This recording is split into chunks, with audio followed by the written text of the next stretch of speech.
Coach, thank you so much for joining me again here with head coach Bob Bowman of the Arizona State swim team. Now, Coach, you're entering your second year as head coach of ASU, and this past summer you were obviously the head coach of the men's Olympic team in Rio. So how do you plan on taking that experience with the preparation and everything that went into it to your second year here at Arizona State?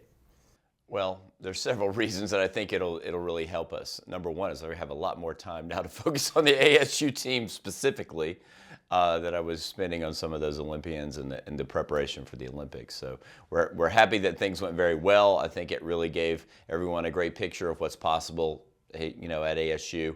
If you look at the numbers, our group here at ASU produced more medals than any other team in the United States for the swimming team, and that means we produce more medals for the United States Olympic team overall than any other training center in the United States. So I'm very proud about that. So Arizona State, it's not the first college you've coached at. No. So between the time you left Michigan, during the time that you started coaching here at ASU, was there ever a part of you that wanted to return to a college position? There was. That's why I'm here.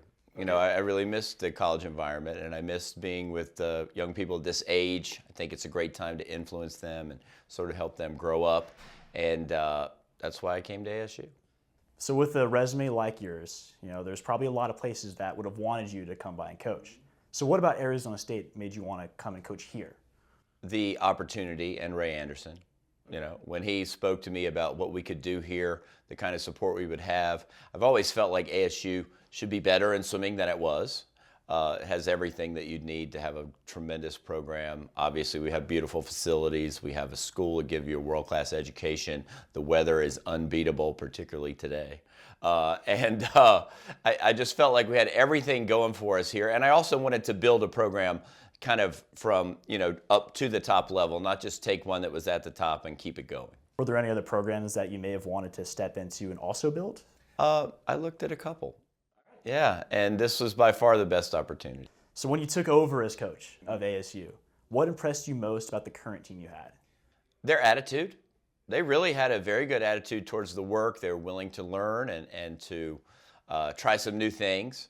And I think that was probably my biggest surprise, is that they were so positive about what we were going to do.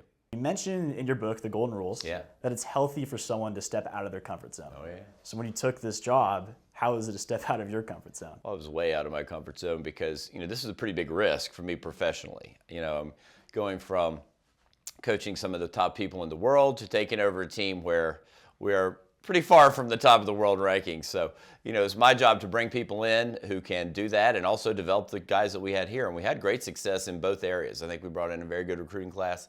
We're working on a very great second recruiting class.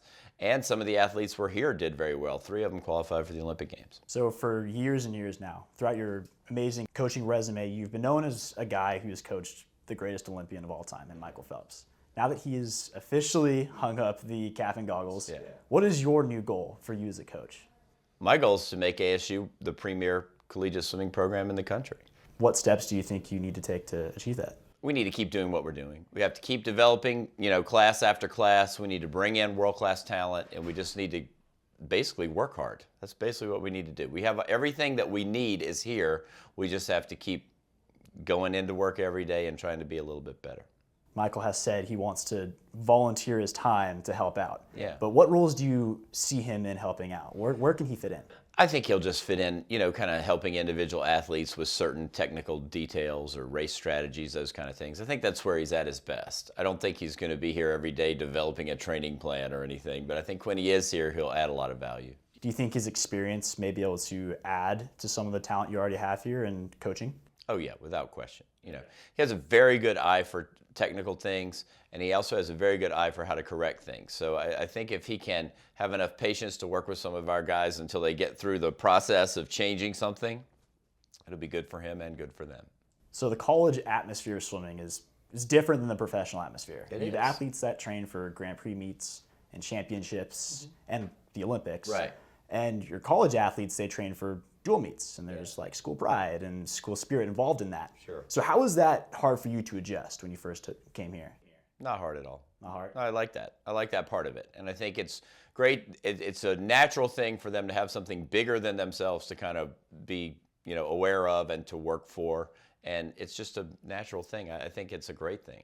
Do you think it's more fun as an environment? Yeah, in many ways it is. Looking back at that meet against Arizona back in February, the stands in Mona Pluma were packed. There were people in the parking garage trying to look in. And that doesn't really happen at a dual swim meet. So what can you say about the progress you made to make events like that happen? Well, it's kind of amazing. And it just shows the support that we have, from the community at large, because it wasn't just people from campus, it was club teams, and, a lot of people in the community came to see what was going on. And it was a combination of having the post-grad swim, and, there were many, many things that went into that. But I think one of the things that it showed us is that we can compete on that level, and we just have to keep improving, keep trying to set our goals a little bit higher, and I think the program will just move forward off of that. Do you envision an atmosphere like that as part of kind of a normal thing here at ASU for years to come? Well, I hope so. I mean, that would be our goal. I mean, I don't know, that was pretty hard to top, but I do think we'll have that, because we're going to have a group of postgraduates just like we did before, and a lot of those guys will be coming off the ASU team. That's my goal, is that we'll produce Olympians in our college program. So I feel like as we go forward, we'll still have that level of excitement. Okay, Coach. Thank you so much. Thank you, Ryan. Appreciate it.